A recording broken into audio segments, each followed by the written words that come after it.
कि सब मिली भगत है कि मनजिंदर सिंह सिरसा साइन करी जाएंगे, हरमीत कालका कमेटी चलाई जाएंगे।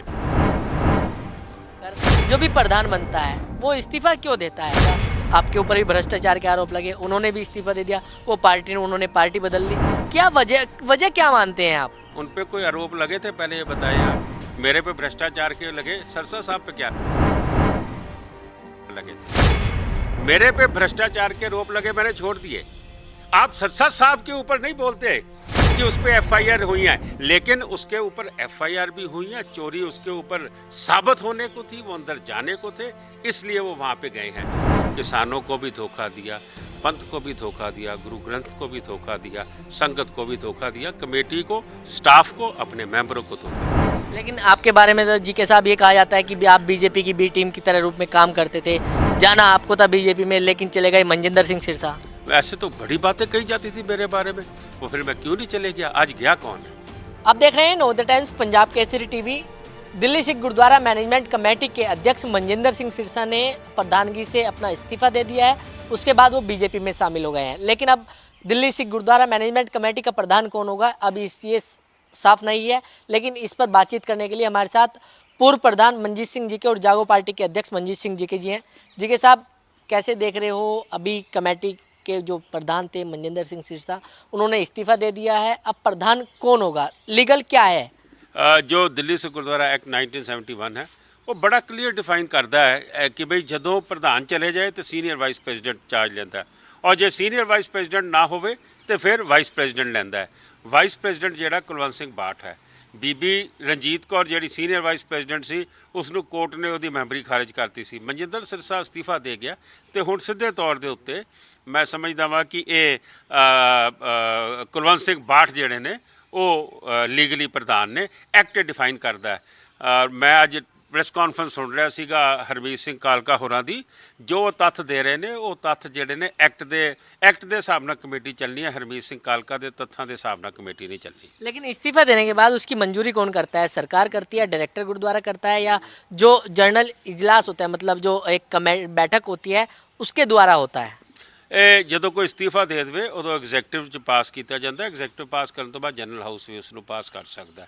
ਲੇਕਿਨ ਜਦੋਂ ਆਪਣੀ ਜ਼ਿੰਮੇਵਾਰੀ ਤੋਂ ਅਸਤੀਫਾ ਦੇ ਗਿਆ, ਉਹ ਪ੍ਰੋਸੈਸ ਜਦੋਂ ਮਰਜ਼ੀ ਹੁੰਦਾ ਰਹੇ। ਇਹਦਾ ਮਤਲਬ ਕਮੇਟੀ ਜਿਹੜੀ ਹੈ ਉਹ ਬਗੈਰ ਪ੍ਰਧਾਨ ਤੋਂ ਤੇ ਚੱਲ ਹੀ ਨਹੀਂ ਸਕਦੀ, 1 ਮਿੰਟ ਨਹੀਂ ਚੱਲ ਸਕਦੀ। ਹੈੱਡ ਆਫ ਸਟੇਟ ਤੋਂ, ਹੈੱਡ ਆਫ ਇੰਸਟੀਟਿਊਸ਼ਨ ਤੋਂ ਬਗੈਰ ਕਿਵੇਂ ਚੱਲ ਸਕਦੀ ਹੈ? ਇਸ ਲਈ ਐਕਟ ਨੇ ਪ੍ਰੋਵੀਜ਼ਨ ਦਿੱਤੀ ਹੋਈ ਹੈ ਕਿ ਨੈਕਸਟ ਸੀਨੀਅਰ ਵਾਈਸ ਪ੍ਰੈਜ਼ੀਡੈਂਟ ਉਹ ਨਹੀਂ ਹੈਗਾ ਤੇ ਜੂਨੀਅਰ ਵਾਈਸ ਪ੍ਰੈਜ਼ੀਡੈਂਟ ਉਹਦਾ प्रधान होएगा। क्या जो जनरल हाउस है उसको बुलाना जरूरी होता है इस्तीफा मंजूर करने के लिए?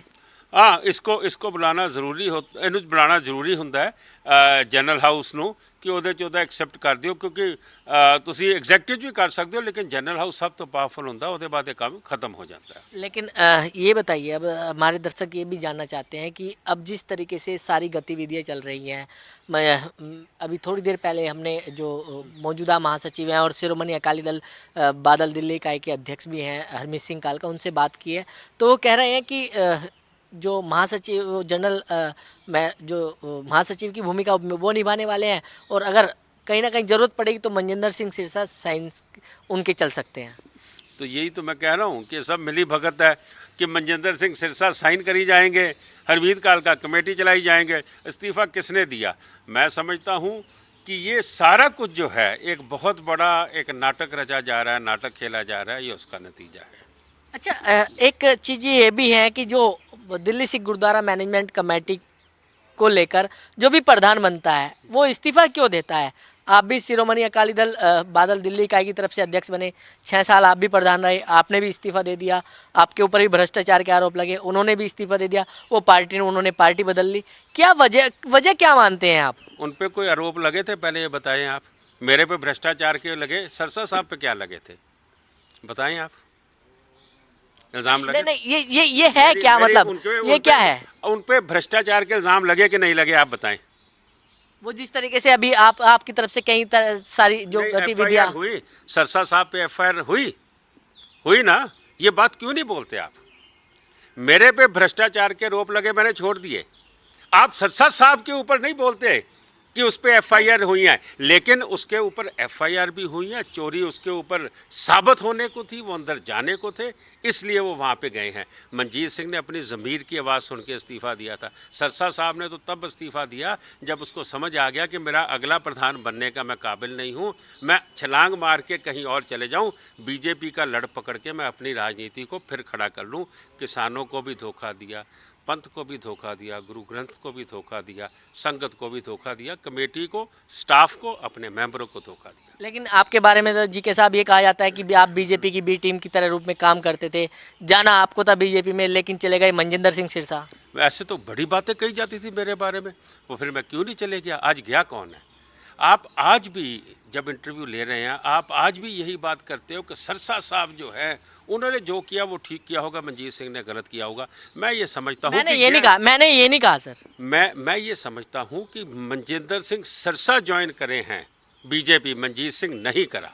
मनजीत सिंह पे इल्ज़ाम लगे, मैंने इस्तीफ़ा दिया। सरसे पे 3-3 एफआईआर हुई, कालके पे एफआईआर हुई, किसी ने इस्तीफ़ा नहीं दिया। इस्तीफ़ा तब दिया जब इनको समझ आ गया कि अब अंदर जाएंगे। और मैं समझता हूँ कि एक कहावत है कि जब वो पंजाबी च कहते बांदरी दे पैर सड़ते बच्चों ते चढ़ जाती है। तो जो पैरों में सेक लगन लगा, मेरे ते NSA भी लग चुका, मेरे ते टाडा भी लग चुका, मेरे ते एडे करप्शन के केस भी पै चुके, मेरे ते ये 2.5 साल बीजेपी के साथी रहे, इन्होंने पूरा जोर ला लिया, सुखबीर बादल ने, सरसे ने और सारिया ने, कि मनजीत सिंह नूं अंदर करा दीए, लेकिन कुछ नहीं कर सके। ज़मीर दे करके इस्तीफ़ा दिता सी। इन्होंने इस्तीफ़ा दिता अपनी जान छुड़ाने वास्ते और अगली उड़ान दे विच बहन वास्ते। लेकिन सर सिखों के बड़े नेता कहे जाते थे मनजिंदर सिंह सिरसा है, मतलब अभी भी उन्होंने कहा है कि जो बहुत सारे मुद्दे हैं सिखों के, वो अब हल कराने की कोशिश करेंगे। मैं समझदा वां कि गुरु महाराज मेहर करे जे सिखां दे मसले हल करा देन, क्योंकि मैनू लगता है कि जो इन्हां दी पास्ट परफॉर्मेंस है, ਜਦੋਂ भी सरकार ਦੇ ਨੇੜੇ गए, ਇਹਨਾਂ ਨੇ ਆਪਣੇ ਕਬਜ਼ੇ ਵਾਲੇ ਪਲਾਟ ਠੀਕ ਕਰਾਏ, ਇਹਨਾਂ ਨੇ ਆਪਣੇ ਹੋਟਲਾਂ ਦੇ ਆਪਣੇ ਲਈ ਰਾਜ ਸਭਾ, ਆਪਣੇ ਲਈ MLA ਦੀਆਂ ਟਿਕਟਾਂ ਲਈਆਂ। ਕੌਮ ਦਾ ਕੰਮ ਕਦੀ ਨਹੀਂ ਕੀਤਾ।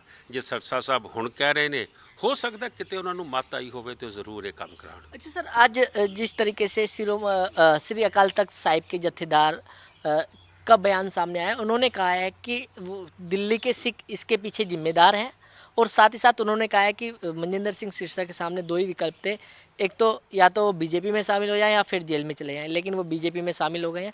क्या कहेंगे इसके बारे में? इस हालात में तो मैं भी था, मेरे पे भी FIR हुई थी, मैं क्यों नहीं बीजेपी में गया? मैं समझता हूँ कि जत्थेदार साहब का ये बयान गलत है। FIR जो हुई हैं वो किसी एक इंडिविजुअल ने नहीं कराई, आफ्टर इन्वेस्टिगेशन हुई है। जत्थेदार साहब को ऐसा बयान नहीं देना चाहिए था। तो बिल्कुल ये थे दिल्ली सिख गुरुद्वारा मैनेजमेंट कमेटी के पूर्व अध्यक्ष मनजीत सिंह जी के, जिन्होंने नवोदय टाइम्स पंजाब केसरी से खास बातचीत की। दिल्ली से Camille Kumar Kansal, Navodaya times Punjab Kesari TV।